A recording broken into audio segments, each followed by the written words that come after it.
Olá, meu nome é Juliano, eu sou pastor da Igreja Presbiteriana de Vila Bianchi, aqui em Bragança Paulista, e gostaria de pensar com você agora a respeito da identidade de Jesus Cristo.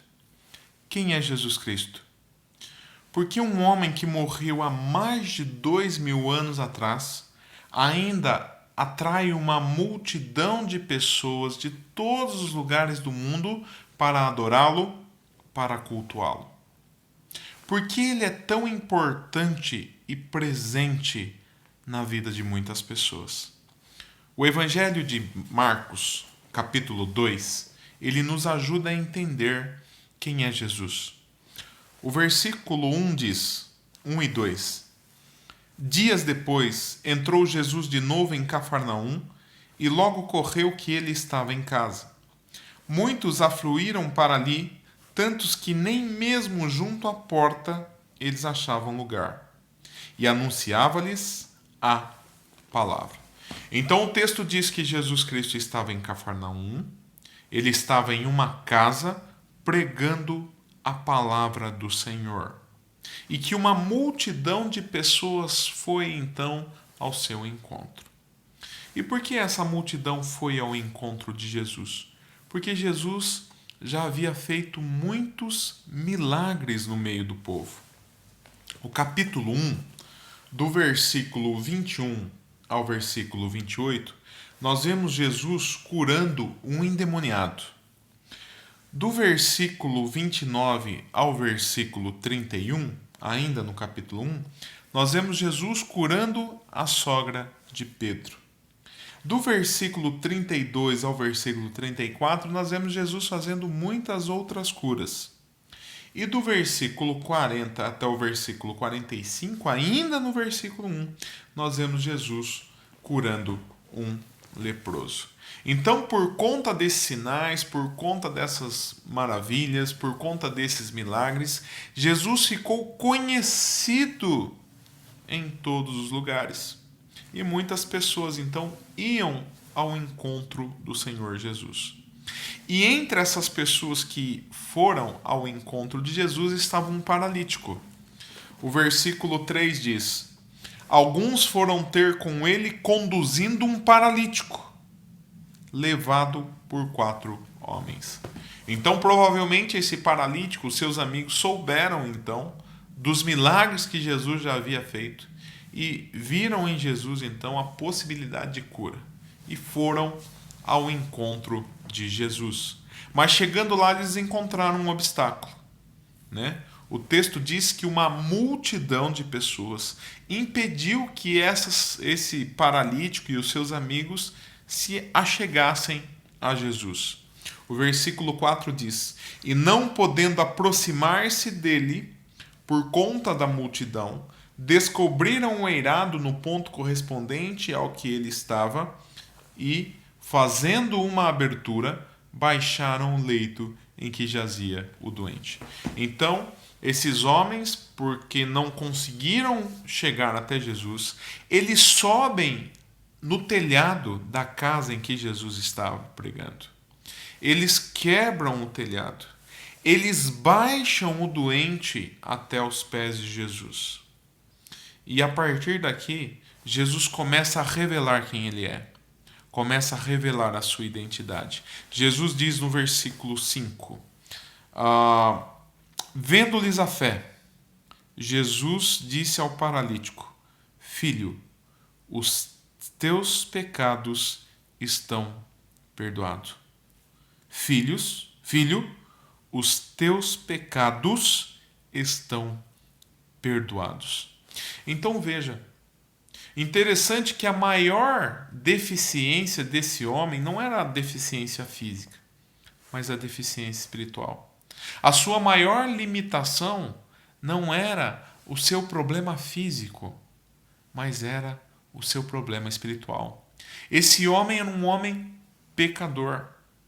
E o pecado, irmãos, é o maior problema que uma pessoa pode ter, independente de quem seja. O pecado, ele nivela as pessoas. Todos nós somos pecadores e todos nós precisamos do perdão dos pecados. E quando Jesus diz a esse paralítico: filho, os seus pecados estão perdoados, na verdade Jesus está dizendo: eu sou Deus. Eu sou Deus. Miqueias, capítulo 7, versículo 18 e 19, o texto diz assim. Veja, o profeta faz uma pergunta, que é uma pergunta retórica, na verdade. Ele diz: quem, ó Deus, é semelhante a ti, que perdoas a iniquidade e te esqueces da transgressão do restante da tua herança? Na verdade, o que o profeta Miqueias está dizendo é que só Deus tem poder para perdoar pecados. E quando Jesus Cristo diz: filho, os teus pecados estão perdoados, ele está dizendo: eu sou Deus. Eu sou Deus. Eu sou Deus. E essa afirmação de Jesus chocou algumas pessoas. O versículo 6 diz: mas alguns dos escribas estavam assentados ali e arrazoavam em seu coração: por que fala ele deste modo? Isto é blasfêmia. Quem pode perdoar pecados senão um que é Deus? Estavam ali então alguns escribas, que eram os religiosos, que eram os especialistas na lei. E esses homens então começam a questionar. Eles sabem que só Deus tem poder para perdoar pecados. E quando eles ouvem Jesus dizendo, eles arrazoam em seu coração. E o que é arrazoar em seu coração? Eles pensaram, mas eles não verbalizaram, eles não falaram. Eles pensaram, até por conta que eles tinham medo de apanhar da multidão que foi seguir o Senhor Jesus. E eles pensam então, quem é esse cara? Quem ele pensa que é para dizer que o pecado desse rapaz está perdoado? E no versículo 8, o Senhor Jesus faz uma pergunta interessante para esses homens.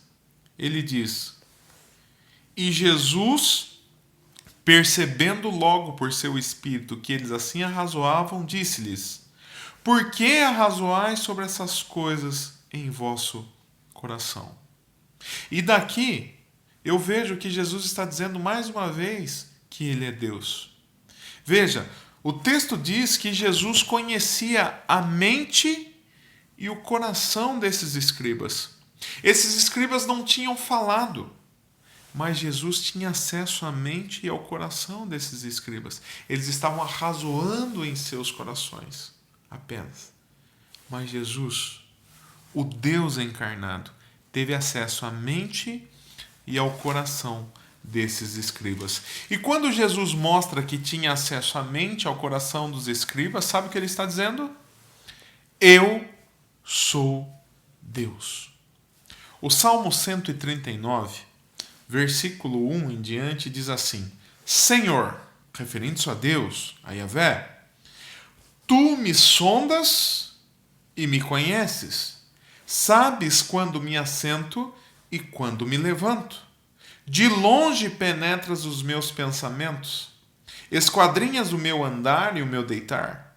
E conhece todos os meus caminhos. Presta atenção no versículo 4. Ainda a palavra me não chegou à língua. E tu, Senhor, tu, Deus, já a conheces toda. Só Deus conhece a nossa mente e o nosso coração. E quando Jesus revela que sabia o que os escribas estavam pensando, sabia o que eles estavam pensando, o que eles tinham no seu coração, Jesus estava revelando quem ele era. Ele é Deus. Ele está mostrando isso aqui. Ele tinha acesso à mente e ao coração dos escribas. E quando ele faz isso, ele está dizendo: eu sou Deus. Mas o texto continua. Lá em Marcos ainda, no versículo 9, Jesus faz outra pergunta. Qual é mais fácil? Dizer ao paralítico: estão perdoados os seus pecados? Ou dizer: levanta-te, toma o teu leito e anda? Então Jesus pergunta para eles: qual que é mais fácil? Perdoar os pecados ou fazer com que ele ande? Para um ser humano comum, ambas as coisas são impossíveis. Eu não consigo perdoar o pecado de ninguém. Eu não consigo curar ninguém. Mas o perdão dos pecados eu não posso ver. Eu não posso contemplar. E Jesus aqui, veja que o milagre é segundo plano. Jesus faz o milagre para provar que ele tinha perdoado os pecados do paralítico. Veja o que diz aí o versículo 10. Ora, para que saibais que o Filho do Homem tem sobre a terra autoridade para perdoar pecados, disse ao paralítico: eu te mando, levanta-te, toma o teu leito e vai para a tua casa. Veja que a cura do paralítico é o meio que Jesus então prova para mostrar que ele tinha poder para perdoar pecados. Esse era o fim. Eu sou Deus. Eu sou aquele que tem poder para perdoar pecados. E para provar isso, levanta e anda. É isso que Jesus está fazendo. Ele está provando então quem ele é. O versículo diz: ora, para que saibais que o Filho do Homem tem sobre a terra autoridade para perdoar pecados.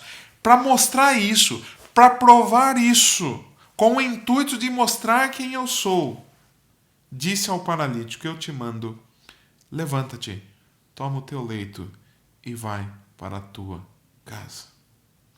Versículo 12 diz: então ele se levantou e no mesmo instante, tomando o leito, retirou-se à vista de todos, a ponto de todos se admirarem e darem glória a Deus, dizendo: jamais vimos coisas assim. Irmãos, esse texto nos ensina que Jesus Cristo é Deus.